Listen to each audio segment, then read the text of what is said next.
E vamos falar agora com quem sabe de dinheiro da soja, dinheiro das commodities agrícolas, que é o Vlamir Brandalize. Notícias da soja no ar. Notícias da soja com Vlamir Brandalize. Apoio Copavel, um show de cooperativa.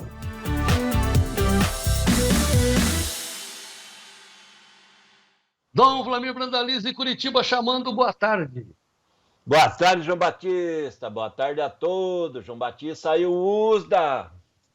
E veio transformou a Acre transformou em alqueires aqui para nós. Qual é a boa notícia?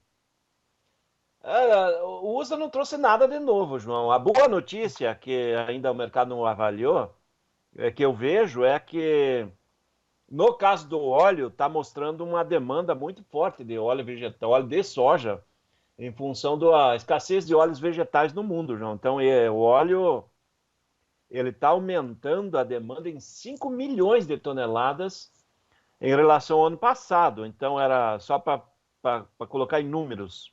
A projeção do USDA desse consumo de óleo desse ano é 67,9 milhões de toneladas e o ano passado era 62,9. Então, o mercado avançando na demanda do óleo, porque está faltando óleo de palma, óleo de girassol, óleo de canola, está faltando óleos vegetais. Então, isso traz um fôlego para o óleo, né, João? Mas com relação à soja, logo que o USDA divulgou o relatório, ela foi lá para 10,25 e agora já está liquidando e não tem muito fôlego. Por quê, João? Veja aí, o relatório trouxe, Brasil manteve safra em 169 milhões de toneladas, lembrando que o mercado trabalha entre 170 e 172. A própria Conab hoje trouxe 167,9. A Conab aparentemente está mais tímida, né, João?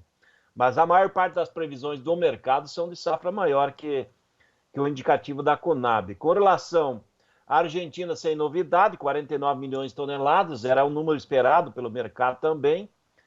E com relação à safra mundial, teve uma leve queda, né? 420,8 antes, agora 420,6.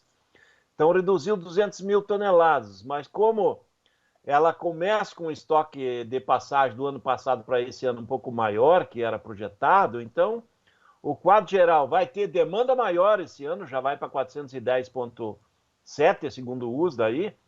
Então temos uma demanda maior, tem um estoque um pouquinho maior, mas o quadro em si ele não trouxe nada de novo, de apoio efetivo lá para Chicago. E agora Chicago, vê como é que o relatório chegou, ele teve 5 minutos de presença, e agora, nesse momento, João, nós já estamos aí quase 13 horas e 20, se eu não estou enganado. Então, o que está acontecendo agora? Agora o dólar no Brasil, que está crescendo 2%, ele está influenciando negativamente Chicago. Veja como é que é. Então, o USDA já passou, ficou no retrovisor em poucos minutos.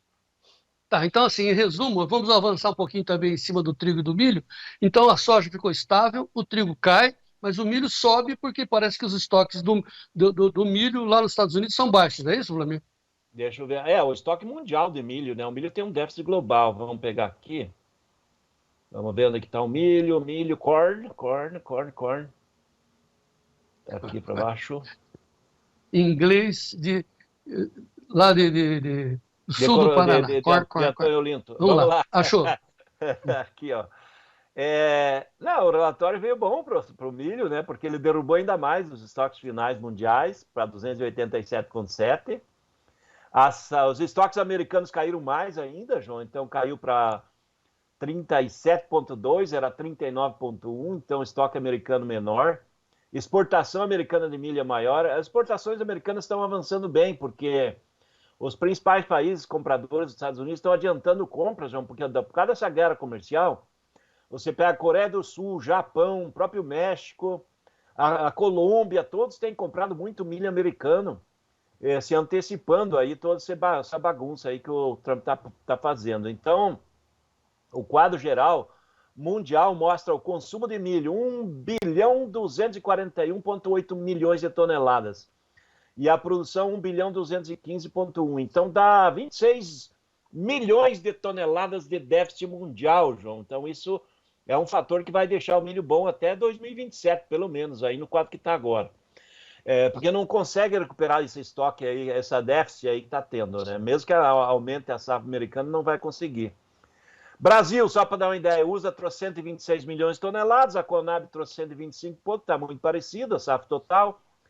Argentina, 50 milhões, o USDA trouxe, sem novidades também, no caso do milho. A Rússia e a Ucrânia não teve novidades nesse relatório, que são importantes também no milho, né? A Rússia, 14 milhões de toneladas de produção, 3,3 de exportação, a Ucrânia com 26,8 de produção, 22 de exportação, dentro do que era o mês passado.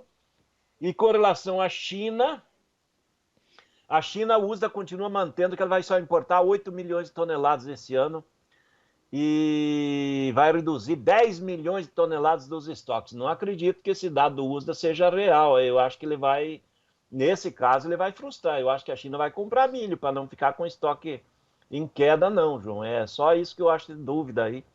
Mas o relatório do milho em si ele é positivo, né? A soja é neutro, o milho é levemente positivo.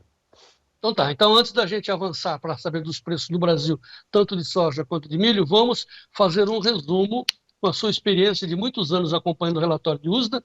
Faça um resumo de forma geral para a gente avançar.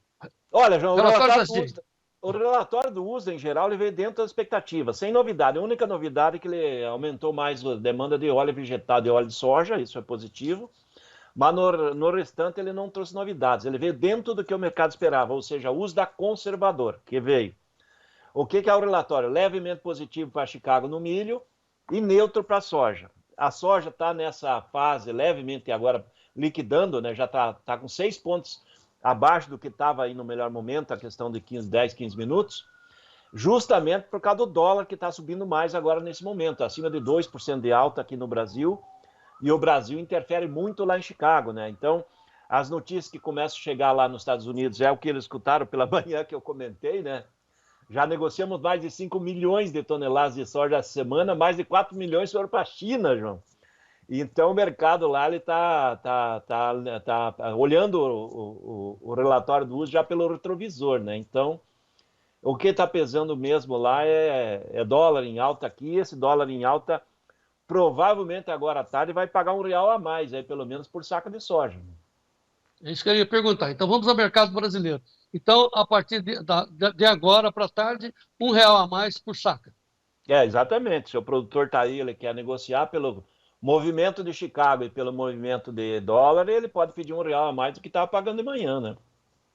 Tá. Então, lá na B3, a soja em saca de 60 quilos, base Porto, o maio 22,55, alta de 1,12, e o julho 22,78 dólares por saca, base Porto e Paranaguá, alta de 0,80%. Ok, Vladimir? É isso aí.